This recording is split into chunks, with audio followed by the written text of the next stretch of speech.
So hey everyone, welcome back to new video. तो दोस्तों, हमने यहाँ पर संपूर्ण उत्तराखंड के 5 दिन तो कंप्लीट कर दिए और आज हम यहाँ पर संपूर्ण उत्तराखंड एमसीक्यू में 5वें दिन पहुँच चुके हैं। 4 दिन हमने कंप्लीट कर लिए। आप लोग प्लेलिस्ट को चेकआउट कर सकते हो।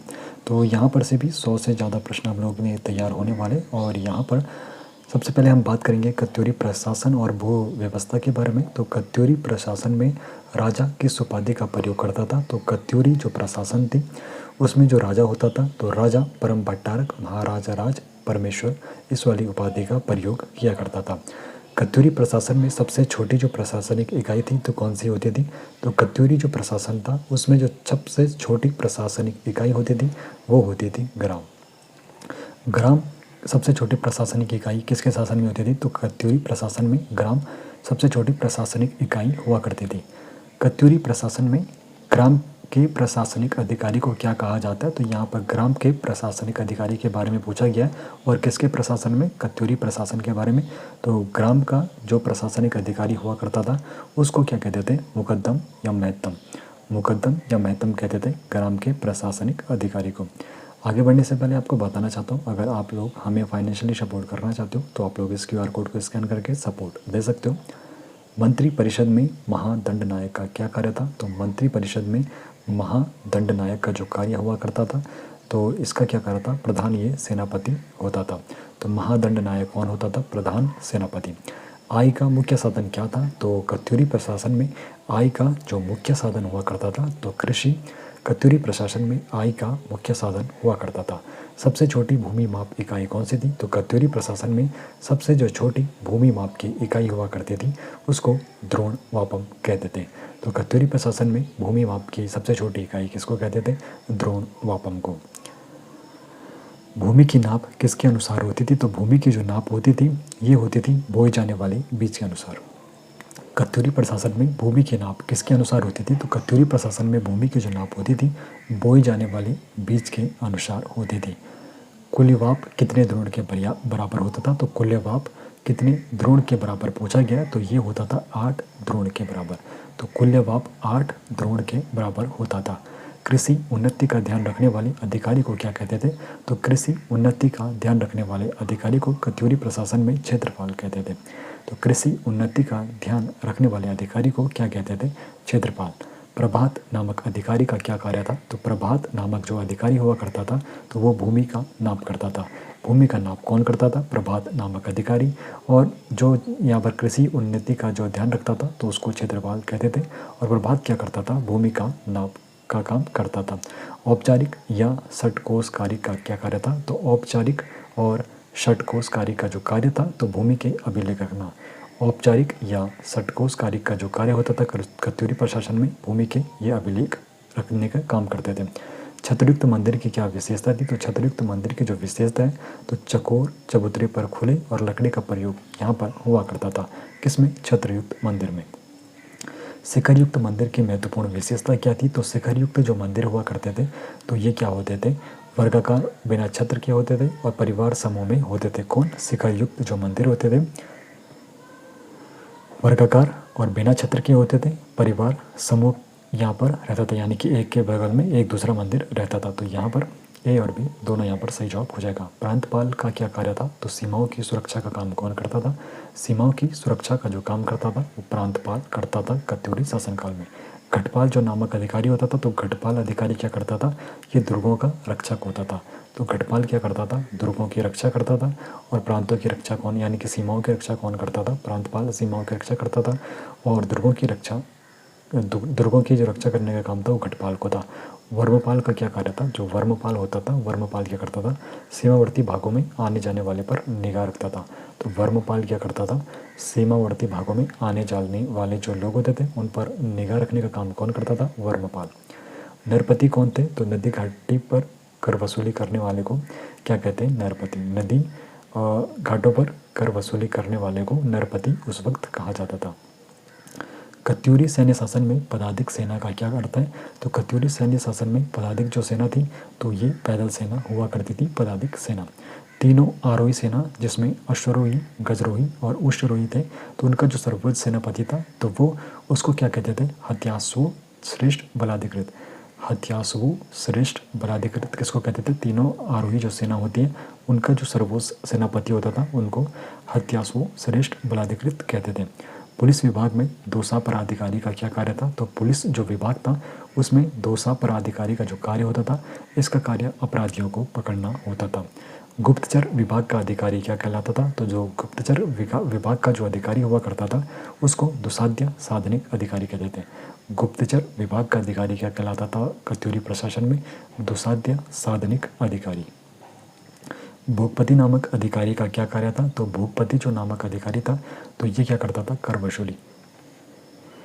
भूपति जो नामक अधिकारी होता था तो भूपति नामक अधिकारी क्या करता था? कर वसूली करता था कत्यूरी शासन में। भट्ट और चार प्रसार का क्या कार्य था? तो भट्ट और चार प्रसार का जो कार्य था प्रजा से बेगार लेना। प्रजा से बेगार लेने का काम कौन करता था? भट्ट और चार प्रसार करते थे। महाकर्ता नामक अधिकारी किस कार्य से संबंधित था? तो महाकर्ता जो नामक अधिकारी होते थे इनका काम क्या था? महाकर्ता नामक अधिकारियों का निरीक्षण का काम इनका हुआ करता था। सौदा भंगाधिकृत का क्या पद था? तो सौदा भंगाधिकृत का पद होता था मुख्य आर्किटेक्ट अधिकारी ये होता था। मुख्य आर्किटेक्ट अधिकारी कौन होता था? सौदा भंगाधिकृत। सौदा भंगाधिकृत मुख्य आर्किटेक्चर अधिकारी हुआ करता था कत्यूरी शासन काल में। पल्लिका शब्द का क्या अर्थ होता था? तो पल्लिका शब्द का अर्थ होता था गांव। पल्लिका शब्द का अर्थ होता था गांव। कुलचारिक को आधुनिक प्रशासनिक व्यवस्था में किस पद के समकक्ष माना जा सकता है? तो कुलचारिक को आधुनिक जो प्रशासनिक व्यवस्था है तो इसमें तहसीलदार के समकक्ष माना जा सकता है कुलचारिक को। तो कत्यूरी प्रशासन में जो कुलचारिक हुआ करता था आधुनिक प्रशासनिक व्यवस्था में उसको तहसीलदार के समकक्ष माना जाता है। अक्ष पटलिक का क्या कार्य था? तो लेखा परीक्षण का जो काम करता था वो अक्ष पटलिक करता था। अक्ष पटलिक क्या करता था? लेखा परीक्षण का काम। और गोलमिकी नामक अधिकारी किस विभाग में संबंधित था? तो गोलमिकी जो नामक अधिकारी होता था ये मंत्रिपरिषद में जो मंत्रिपरिषद विभाग था उससे संबंधित अधिकारी था गोलमिकी। खकर किसे कहते थे? तो खकर कहते थे जो धातवान के कृषक होते थे। तो खकर किसको कहते थे? धातवान के जो कृषक होते थे उनको खकर कहते हैं। धातवान के कृषक को खकर कहते हैं। और सिरतान कौन थे? धातवान से भूमि लेकर उस पर कर देने वाले। सिरतान कौन थे? सिरतान होते थे जो धातवान से क्या करते हैं? भूमि लेकर उस पर कर देते हैं, उनको सिरतान कहते थे। और जो धातवान के कृषक थे उनको खकर कहते हैं, ये आपको ध्यान में रखना है। खकर धातवान के कृषक होते थे और जो सिरतान होते थे, सिरतान क्या करते थे? धातवान से भूमि लेकर फिर क्या करते थे? उस भूमि पर कर देते थे, वो सिरतान होते थे। नाली वापन किस प्रकार की माप इकाई है? तो नाली वापन जो है एक प्रकार की भूमि की माप इकाई है नाली वापन। कत्यूरी प्रशासन में विश का प्रशासक कौन होता था? तो कत्यूरी प्रशासक में जो विश का प्रशासक होता था उसे विशपति कहते थे। कत्यूरी शासकों ने कौन कौन सी उपाधियां धारण की थी? तो कत्यूरी शासकों ने परम भट्टारक भी, महाराज राज, परमेश्वर ये सारी उपाधियां धारण की थी। खरीवाप कितने द्रोण के बराबर होता है? तो खरीवाप जो होता है 20 द्रोण के बराबर होता है। खरीवाप 20 द्रोण के बराबर होते हैं। बैजनाथ, जागेश्वर, कटारमल, जोशीमठ और आदिबद्री किस प्रकार के मंदिरों के उदाहरण हैं? तो बैजनाथ, जागेश्वर, कटारमल और जोशीमठ और आदिबद्री जो है ये शिखर युक्त क्या मंदिरों के उदाहरण हैं। कत्यूरी प्रशासन में प्रांत को क्या कहा जाता है? तो कत्यूरी प्रशासन में प्रांत को कहा जाता है भुक्ति। कत्यूरी प्रशासन में प्रांत को भुक्ति कहा जाता है। और भुक्ति का प्रशासक कौन होता है? तो उपरिक्त या राज्यपाल। भुक्ति का जिसको प्रांत भी कहते हैं, प्रांत किसको कहते हैं? भुक्ति को कहते हैं। और भुक्ति का जो प्रशासक होता है इसको उपरिक्त या फिर राज्यपाल कहा जाता था। गोप्ता शब्द का क्या अर्थ है? तो गोप्ता जो शब्द है इसका अर्थ होता है रक्षक। गोप्ता शब्द का क्या अर्थ है? तो गोप्ता शब्द का अर्थ है रक्षक। महासंधि विग्रहकर्त का क्या अर्थ है? तो महासंधि विग्रहकर्त का अर्थ है विदेश मंत्री। महासंधि विग्रहकर्त का जो अर्थ है विदेश मंत्री हुआ करता था। ब्रिटिश कालीन जो भू व्यवस्था है तो ब्रिटिश कालीन में भूमि को कहा जाता था थात। ब्रिटिश काल में भूमि को क्या कहा जाता है? ब्रिटिश काल में भूमि को थात कहा जाता था। भूस्वामी को किस नाम से जाना जाता था? तो भूस्वामी को थातवान के नाम से जाना जाता था। तालाब भूमि किस प्रकार की भूमि थी? तो तालाब जो भूमि होती थी ये एक प्रकार की स्थायी रूप से सिंचित भूमि थी। तलाई भूमि स्थायी रूप से सिंचित भूमि थी। उपराव भूमि का क्या अर्थ है? तो शुष्क सीढ़ीदार उच्च भूमि। उपराव भूमि का अर्थ था शुष्क सीढ़ीदार उच्च भूमि उपराव भूमि होती थी। गूढ़ भूमि का उपयोग किस लिए होता था? तो गूढ़ भूमि जो होती थी इसका जो उपयोग होता था मंदिरों के रखरखाव और धार्मिक कार्यों के लिए गूढ़ भूमि का इस्तेमाल होता था। समझायत भूमि का स्वामित्व किसके पास था? तो समझायत जो भूमि होती थी तो इसका जो स्वामित्व होता था कई परिवारों या फिर साझेदारों के पास समझायत भूमि होती थी। कैसरी हिंद भूमि क्या थी? तो कैसरी जो हिंद भूमि होती थी ये गढ़वाल में बंजर भूमि जिसे सरकारी रिकॉर्ड में दर्ज किया गया वो क्या होती थी? कैसरी हिंद भूमि। तो गढ़वाल में जो बंजर भूमि थी जिसे सरकारी रिकॉर्ड में दर्ज किया गया है वो कैसरी हिंद भूमि हुआ करती थी। सदावर्त भूमि किस लिए दी जाती थी? तो सदावर्त जो भूमि होती थी ये तीर्थयात्रियों के भोजन आदि की व्यवस्था के लिए दी जाती थी। सदावर्त जो भूमि है तीर्थयात्रियों के भोजन आदि की व्यवस्था के लिए सदावर्त भूमि दी जाती थी। ब्रिटिश काल का पहला भू बंदोबस्त कब हुआ? ई गार्डनर का टाइम हुआ था 1815 और 16 ईस्वी में क्या हुआ था? ब्रिटिश काल का पहला भूमि बंदोबस्त हुआ था ई गार्डनर के काल में, वो 1815 और 16 में। पहला भू बंदोबस्त कुमाऊं में किसने किया था? तो यहाँ पर कुमाऊं के बारे में पूछा गया है। पहला पूछा गया तो पहला भू बंदोबस्त कुमाऊं में ई गार्डनर ने करा था। पहला कुमाऊं कमिश्नर कौन था? ई गार्डनर, जिसने पहला भू बंदोबस्त किया था। गढ़वाल में पहला भू बंदोबस्त किसने किया? तो कुमाऊं में किसने किया था? ई गार्डनर ने किया था। और यहाँ पर गढ़वाल पूछा गया तो गढ़वाल में पहला भू बंदोबस्त किसने किया? तो गढ़वाल में पहला भू बंदोबस्त किया था ट्रेल ने। गढ़वाल में पहला भू बंदोबस्त किसने किया था? ट्रेल ने। त्रिशाला भू बंदोबस्त कौन सा था? तो त्रिशाला जो भू बंदोबस्त था ये चौथा भू बंदोबस्त कौन सा था? त्रिशाला भू बंदोबस्त चौथा भू बंदोबस्त था। पंचशाला भू बंदोबस्त किस वर्ष हुआ? तो पंचशाला जो भू बंदोबस्त हुआ था 1823 में। पंचशाला भू बंदोबस्त हुआ था कब? 1823 में। किस भू बंदोबस्त को 80 साला भू बंदोबस्त कहा जाता है? तो पाँचवा जो भू बंदोबस्त था उसको 80 साला भू बंदोबस्त भी कहा जाता है जो कि 1823 में हुआ था। कौन सा? पाँचवा भू बंदोबस्त, इसको 80 साला भू बंदोबस्त भी कहा जाता था, 1823 में होता। ब्रिटिश काल का सबसे आदर्श भू बंदोबस्त किसे माना जाता है? तो पाँचवा जो भू बंदोबस्त था उसको ब्रिटिश काल का आदर्श भू बंदोबस्त माना जाता है जो कि 1823 में हुआ था। 80 साला भू बंदोबस्त भी पाँचवा जो भू बंदोबस्त हुआ था उसी को कहते हैं। किस भू बंदोबस्त में पहली बार गांव के सीमाओं के अंतर्गत भूमि, वन और पानी का निर्धारण हुआ? तो वो कौन सा भू बंदोबस्त था जिसमें पहली बार गांव के सीमाओं के अंतर्गत भूमि, वन और पानी का निर्धारण हुआ? तो ये भी पाँचवा भू बंदोबस्त था जो कि 1823 में हुआ था। तरसीम बंदोबस्त किस वर्ष हुआ था? तो तरसीम जो बंदोबस्त हुआ था 1828 में हुआ था। तरसीम बंदोबस्त किस वर्ष हुआ था? तरसीम बंदोबस्त हुआ था 1828 ईस्वी में। आठवां भू बंदोबस्त किसने किया था? तो आठवां जो भू बंदोबस्त किया था ये बेटन ने करा था। आठवां भू बंदोबस्त किसने किया? बेटन ने आठवां भू बंदोबस्त किया था। ये सबको पता होना चाहिए। आठवां जो भू बंदोबस्त कराया था ये बेटन ने कराया था। किस भू बंदोबस्त को 20 साला बंदोबस्त भी कहते हैं? तो आठवां जो भू बंदोबस्त हुआ था उसको 20 साला बंदोबस्त कहते हैं। और जो 80 साला बंदोबस्त था वो पाँचवा था। 80 साला बंदोबस्त पाँचवा था और 20 साला बंदोबस्त आठवां था। आठवां किसने कराया था? बेटन ने कराया था। किस भू बंदोबस्त में खसरा सर्वेक्षण पद्धति का प्रयोग किया गया था? तो आठवां जो भू बंदोबस्त था इसमें खसरा सर्वेक्षण पद्धति, और इसको 20 साला भूमि बंदोबस्त भी कहते थे, और खसरा सर्वेक्षण पद्धति आठवें भू बंदोबस्त में हुई थी और ये बेटन ने कराया था। नवा भू बंदोबस्त किसने कराया था? तो बेटन के बाद बैकेट ने नवा भू बंदोबस्त कराया था। तो नवा भू बंदोबस्त किसने कराया था? बैकेट। आठवां बेटन। बैकेट ने नवा भू बंदोबस्त कराया था। और किस भू बंदोबस्त में पहली बार वैज्ञानिक पद्धति का प्रयोग हुआ था? तो नवा जो भूमि बंदोबस्त था जो कि बैकेट ने कराया था नवा, और नवा भूमि बंदोबस्त में क्या हुआ था? वैज्ञानिक पद्धति का प्रयोग हुआ था। बैकेट के द्वारा जो नवा भूमि बंदोबस्त हुआ था उसमें वैज्ञानिक पद्धति का प्रयोग हुआ था। किसने?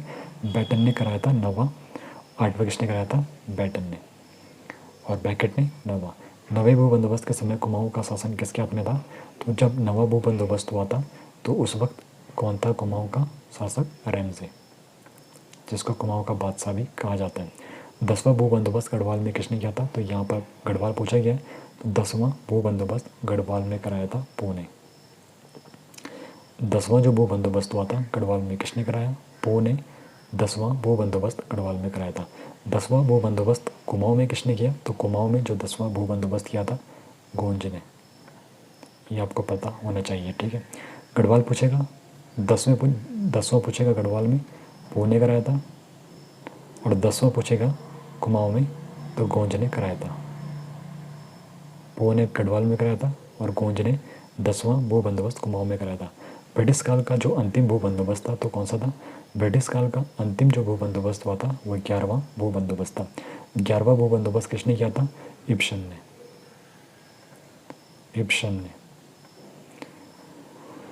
11वां भू बंदोबस्त पूछेगा तो 11वां जो भू बंदोबस्त हुआ था तो इब्सन के काल में ये हुआ था। किसके? इब्सन के काल में 11वां भू बंदोबस्त हुआ था।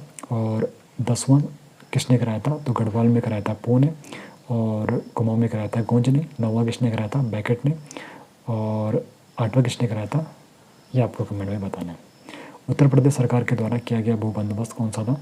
तो उत्तर प्रदेश सरकार के द्वारा जो भू बंदोबस्त कराया गया था तो ये 12वां भू बंदोबस्त था। तो उत्तर प्रदेश सरकार के द्वारा किया गया भू बंदोबस्त कौन सा था? 12वां। ये कौन सा था? भू बंदोबस्त था। दोयम भूमि किस पर निर्भर थी? तो दोयम भूमि जो थी ये केवल वर्षा और नदियों पर निर्भर थी। दोयम भूमि जो थी ये वर्षा और नदियों पर निर्भर थी। उखड़ और अव्वल किस प्रकार की भूमि थी? तो गांव के समीप की बिना सिंचाई वाली जो भूमि थी, गांव के समीप की बिना सिंचाई वाली जो भूमि है ये उखड़ और अव्वल प्रकार की भूमि हुआ करती थी। कटिल भूमि किस प्रकार की भूमि थी? तो कटिल भूमि जो हुआ करती थी ये कभी कभी सिंचित और बिना सीढ़ीदार और घटिया किस्म की क्या होती थी? ये भूमि हुआ करती थी। सिकमी हिस्सेदारी भूमि का क्या अर्थ है? तो एक ही घर के संयुक्त हिस्सेदारों की ये संपत्ति होती थी। एक ही घर के संयुक्त हिस्सेदारों की संपत्ति सिकमी हिस्सेदारी भूमि थी। ई के पो ने किस भूमि को सरकारी रिकॉर्ड में दर्ज कराया था? तो कैशरे हिंद भूमि। तो जिसका मतलब कोई यहाँ पर पता नहीं चलता किसका मालिक कौन है, तो ई के पो ने क्या करा था? जो नवा भूमि बंदोबस्त हुआ था गढ़वाल में तो ई के पो ने कराया था। और किस भूमि को सरकारी रिकॉर्ड में दर्ज किया था? तो इसने कैसरे हिंद भूमि को सरकारी रिकॉर्ड में दर्ज किया था। बैटन ने भूमि को कितने भागों में बांटा था? तो बैटन ने कौन सा कराया था? 8वां भूमि बंदोबस्त कराया था। बैकेट ने 9वां कराया था। तो बैटन ने भूमि को कितने भागों में बांटा था? तो इसने जो बैटन है जिसने 8वां भूमि बंदोबस्त कराया था बैटन ने, तो इसने जो भूमि है तो इसको 5 भागों में बांटा था। बैटन के द्वारा वर्गीकृत भूमि में कंटिनल या इजराइल भूमि किस प्रकार की थी? तो यहाँ पर जो ऑप्शन है उसके अनुसार कोई नहीं होगा। और बैटन ने भूमि को तलाऊ, उपराऊ, अव्वल और उपराऊ द्वयम के अलावा किन 2 भागों में बांटा था? तो बैटन ने भूमि को तलाऊ, उपराऊ, अव्वल और उपराऊ द्वयम के अलावा कंटिनल और इजराइल भागों में भी बांटा था। किसने? बैटन ने। खकर और सिरतान के बीच का मुख्य अंतर क्या है? तो खकर और सिरतान क्या होता था? खकर जो होता था ये क्या होता था? धातवान का कृषक। धातवान का जो यानी कि भूमि का मालिक धातवान, और धातवान का जो कृषक होता था वो खकर होता था। और सिरतान क्या होता था? भूमिहीन जो कृषक होते थे ये करते थे, ये उस भूमि पर कर देते थे। तो सिरतान क्या होते थे? भूमिहीन कृषक होते थे। और खकर क्या होता? धातवान का कृषक होता था। और ब्रिटिश बंदोबस्त किस पर आधारित था? तो गोरखा बंदोबस्त पर आधारित था। तो ब्रिटिश भू बंदोबस्त किस पर आधारित था? तो गोरखा जो भू बंदोबस्त था उसी पर आधारित था। ट्रेन ने कितने भू बंदोबस्त किए थे? तो ट्रेन ने सबसे अधिक 7 भू बंदोबस्त किए थे। ट्रेन ने कितने करे थे? 7 करे थे। त्रिशाला भू बंदोबस्त कितने साल के लिए था? त्रिशाला जो भू बंदोबस्त था ये 3 साल के लिए था। 3 साल के लिए त्रिशाला भू बंदोबस्त था। पंचशाला भू बंदोबस्त कितने साल के लिए था? तो पंचशाला भू बंदोबस्त 5 साल के लिए था। और 5वां जो भू बंदोबस्त हुआ था 1823 में हुआ था, जिसको क्या कहते हैं? 80 साला भू बंदोबस्त। और 20 साला जो बंदोबस्त हुआ था तो 20 साला जो बंदोबस्त हुआ था 1840 से 44 के बीच हुआ था। 20 साला भू बंदोबस्त, तो ये कौन सा था? 8वां भू बंदोबस्त था 20 साला बंदोबस्त। तो 1840 से 44 के बीच में किस भू बंदोबस्त के बाद उत्तराखंड में भू अभिलेखों का वैज्ञानिक वर्गीकरण शुरू हुआ?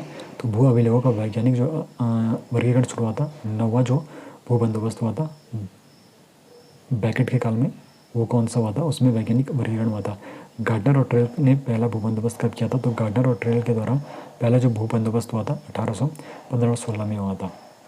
ट्रेल ने कौन सा बंदोबस्त 80 साला के नाम से जाना जाता? तो ट्रेल के द्वारा जो बंदोबस्त कराया था 80 साला बंदोबस्त, तो ये 5वां जो था 1823 में हुआ था, ये 80 साला के नाम से जाना जाता है। बैकेट का बंदोबस्त किस वर्ष हुआ था?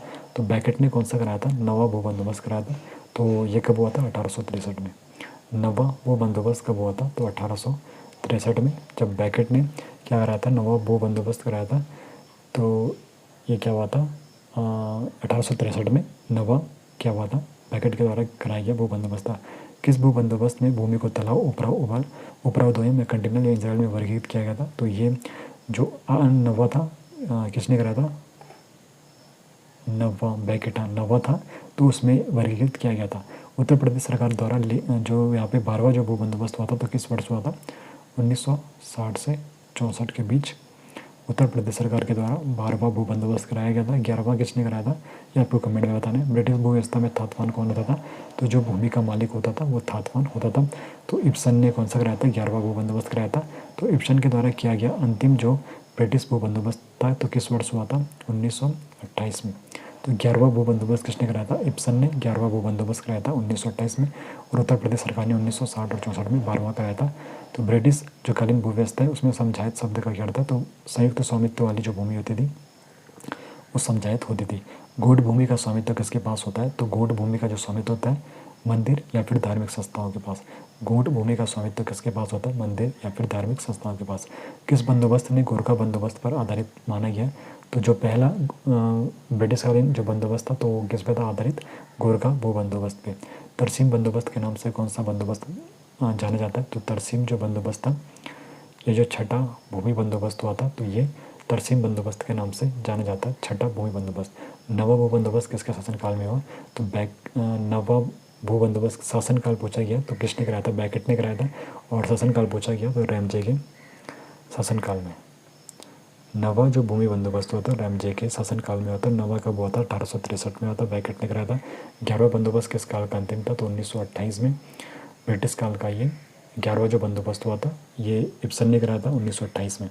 ए के पोनो किस स्थान पर सरकारी भूमि का पंजीकरण कराया? तो इसने गढ़वाल में, जो कि 10वां भूमि बंदोबस्त हुआ था गढ़वाल में, ई के पोने कराया था और सरकारी भूमि का इसने पंजीकरण कराया था। ब्रिटिश काल में भूमि का वर्गीकरण किस आधार पर किया गया था? तो सिंचाई के स्रोत के आधार पर क्या करा था? ब्रिटिश काल में भूमि का वर्गीकरण हुआ था। उपराऊ दोयम भूमि किस प्रकार की भूमि थी? तो उपराऊ दोयम जो थी ये क्या थी? शुष्क सीढ़ीदार भूमि का प्रकार था। भूमि मापन के लिए खसरा सर्वेक्षण पद्धति का प्रयोग सर्वप्रथम कब किया गया? तो भूमि मापन के लिए खसरा सर्वेक्षण पद्धति का सर्वप्रथम जो प्रयोग हुआ 1840 से 44 के बीच में। 1840 से 44 के बीच में। दोयम भूमि और तलाव भूमि में क्या अंतर है? तो दोयम भूमि क्या होती थी? दोनों सिंचित भूमि होती थी और लेकिन दोयम की जो सिंचाई है वर्षा पर निर्भर थी। दोयम और तलाव दोनों ये क्या होती थी? सिंचित थी, लेकिन जो दोयम है ये वर्षा पर निर्भर करती थी। किस भू बंदोबस्त को त्रिशाला कहा गया? क्योंकि वह 3 वर्ष के लिए था। तो जो चौथा भूमि बंदोबस्त हुआ था वो क्या था? त्रिशाला उसको कहा गया था। चौथा जो भूमि बंदोबस्त हुआ था उसको त्रिशाला कहा गया था। 5वां भूमि बंदोबस्त को 80 साला भूमि बंदोबस्त कहा गया था जो कि 1823 में हुआ था। और चौथा भूमि बंदोबस्त को त्रिशाला भूमि बंदोबस्त कहा गया। सिकमी हिस्सेदारी का मतलब क्या था? तो संयुक्त परिवार की जो संपत्ति होती थी तो उसको सिकमी हिस्सेदारी यानी कि संयुक्त परिवार की संपत्ति को सिकमी हिस्सेदारी कहा जाता था। तो ये आपके 100 से भी अधिक प्रश्न यहाँ पे एमसीक्यू के फॉर्म में हो चुके हैं और काफ़ी इन्फॉर्मेशन आपको यहाँ पर मिल भी गई होगी। बाकी फाइनेंशियली सपोर्ट जरूर करें।